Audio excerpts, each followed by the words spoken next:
क्या आपको किसी प्रकार की लत है?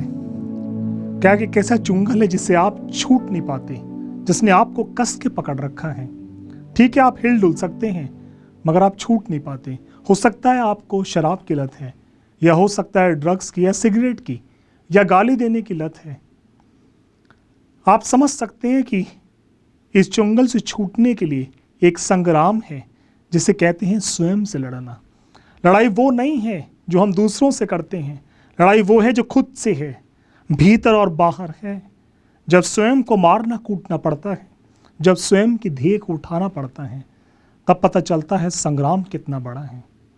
मैं आपसे बात कर रहा हूं, आप अपने आनंद को बढ़ाना चाहते हैं एक लत में फंस के, जबकि वो आपके अंदर है और वो एक शब्द का उच्चारण, एक प्रोक्लेमेशन, एक मुनादी की तरह करती है और आनंद को बढ़ाने के लिए, और वो शांत नहीं होता।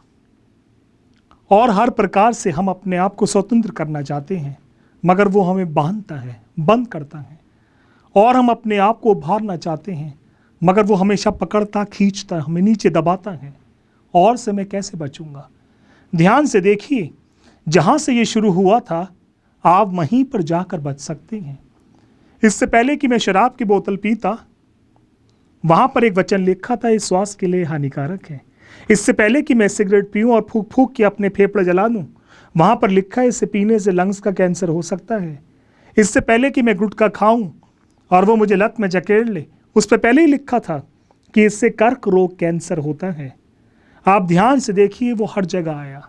और मुझे गाड़ी तेज भगानी है क्योंकि मुझे आनंद है, और मुझे ड्रग्स लेनी है, और मुझे इसे गाली देनी है, और ये कभी शांत नहीं होता, और ये एक दिन मुझे मार डालता है। वो वहीं पर था, वचन वहीं पर था, हमेशा से उपस्थित था जब वो आपको बचाना चाहता था। एक बार यीशु मसीह ने सेवकाई को आरंभ करने से पहले अपने आप को 40 दिन के उपवास में रखा। 40 दिन के पूरे होने के बाद शैतान ने उसे आके और की ऑफर दी। उसने कहा कि ध्येय की रीति पर तू कितना कमजोर है। कभी कभी लोग आपके अपने बन के आते हैं, अपने आप को पकड़ने वाले, आपको पकड़ने वाले अपने बन के आते हैं, और वो बड़ी ही लल्लो चप्पो से और बड़ी ही पैम्परिंग से आपको फंसा लेते हैं, एप्रिशिएट करके कि हम आपके प्रति सांत्वना रखते हैं, और तू ध्येय में बड़ा कमजोर है, और तू भूखा और प्यासा है, कह दे इन पत्थरों की रोटी बन जाए। ध्यान से देखिए, इसमें एक भेद है। यीशु मसीह ने यही नहीं कहा कि ये प्लम केक्स बन जाए। उन्होंने कहा कि ध्येय की रीति पर नहीं, आत्मा के जीवन की बात करो। उन्होंने कहा कि हर उस वचन से जो परमेश्वर के मुंह से निकलता है, व्यक्ति जीवित रहता है, केवल रोटी से नहीं। इसमें फंसा लिया जाता है, हमारा फोकस इस पर कराया जाता है, प्रैक्टिकल थॉट्स आते हैं। आजकल का समय ऐसा है, और हम सिर्फ प्रॉपर्टीज बना रहे हैं, पैसा कमाने की धुन है, अपने आप को फैशन में, लस्ट में और उन सब कुसंगतियों में झोंक देते हैं। और के चक्कर में एक बार एक बड़ा ही अमीर व्यक्ति था, वो बड़ा ही साहूकार था, उसके पास बड़ी ज़मीन थी, उसका कोई वारिस नहीं था।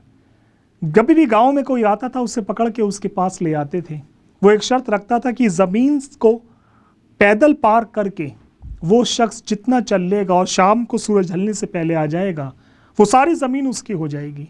एक बार एक परदेसी भटका हुआ आ गया और उसे एक थोड़ा सा राशन दिया गया। उसने सुबह भागना, चलना, दौड़ना शुरू किया। ज़मीन के बाद नाले, नाले के बाद नदियाँ, फिर बाग।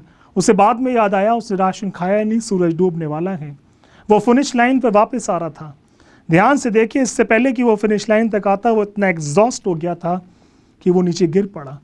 उसका दम फूल रहा था, और फिनिश लाइन पे वो साहूकार अपने सेवकों के साथ खड़ा था और कह रहा था, और हाँ चो कम ऑन, केवल थोड़ा सा फासला रह गया।